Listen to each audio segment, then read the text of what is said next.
guys, Mr. Bowman here. Today's learning objective is in white and we are learning to find unknown values given a number of solutions. So I've got an example equation what that might look like. So y equals 3x plus p, and based on a certain scenario we would need to find the value or values of p that would meet certain criteria. So just to demonstrate what this means, I'm going to pause the video, I'm going to switch to Desmos, and then we're going to switch back to our PowerPoint as well. So we're on Desmos at the moment, and we've got two equations. We've got a red circle, which we can see. So what I'll do is I'll zoom up in on that circle, and we've got a blue line with the equation y equals 3x plus p. And we don't know what that p value is.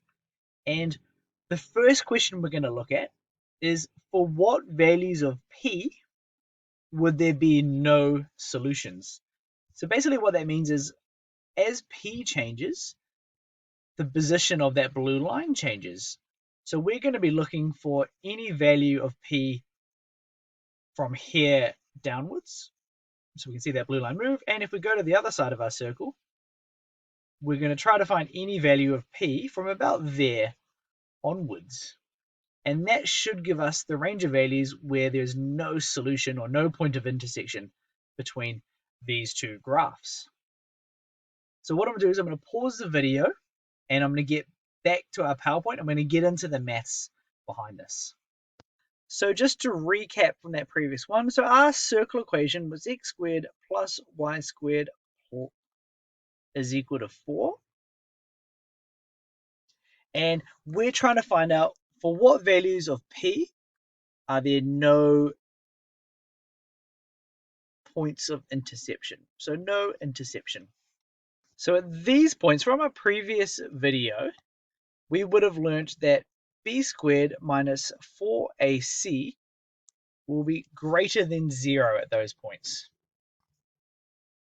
And this is context dependent. Because we're looking at no points of interception, it is less than 0. But that would change if we were looking for 2 points of interception or 1 point of interception. So what we're going to do is I'm going to change pen color. Our first step is to get into the equation ax squared plus bx plus c is equal to 0. And to do that, we're going to take the y from this part of the equation and we're going to substitute it into our circle. So that means the beginning of it would be x squared plus 3x plus p all squared, and that should be equal to 4.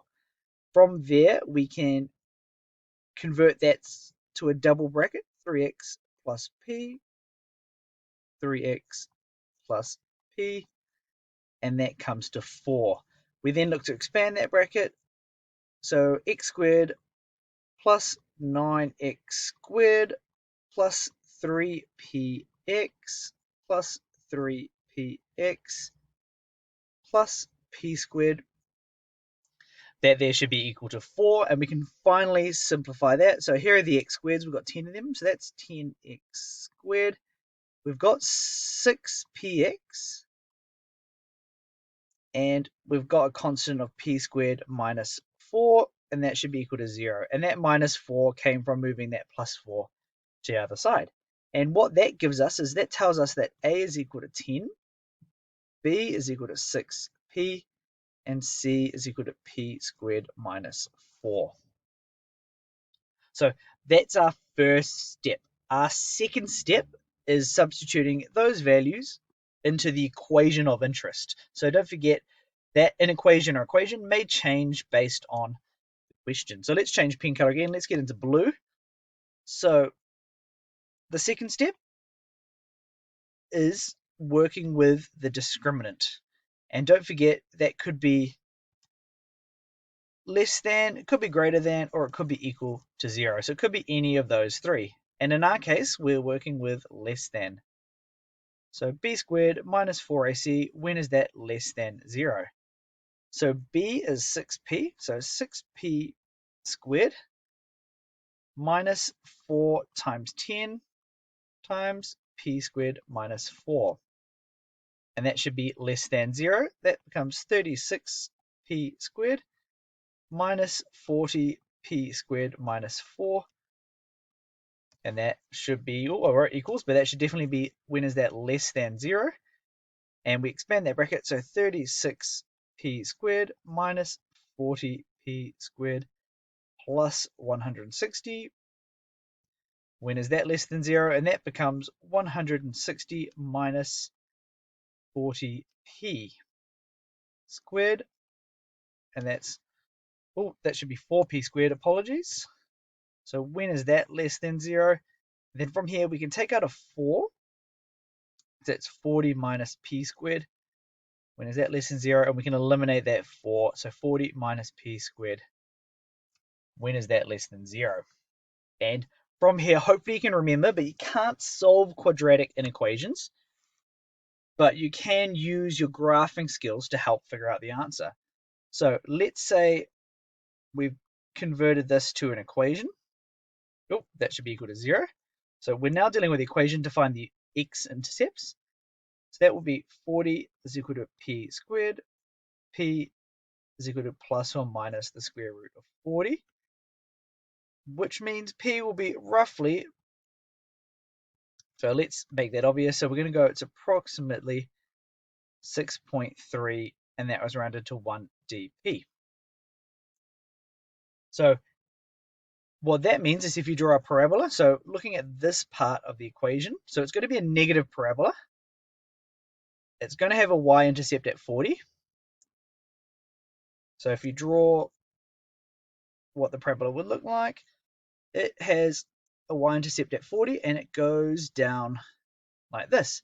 And that means this point here and this point here, that's plus 6.3, or plus the square root of 40, and that there is minus 6.3, or minus the square root of 40, however you want to look at it.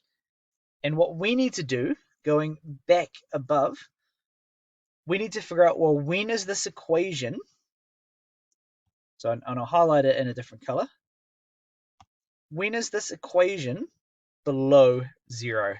And it would be below 0 here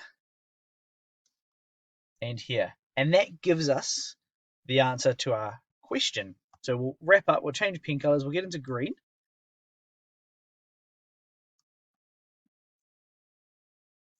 So answer. So those orange bits above, they are when the values of p, which means there'll be no intersection between that straight line and the circle below it. So in our case, if p is above the square root of 40, or if p is below the negative square root of 40, there will be no points of interception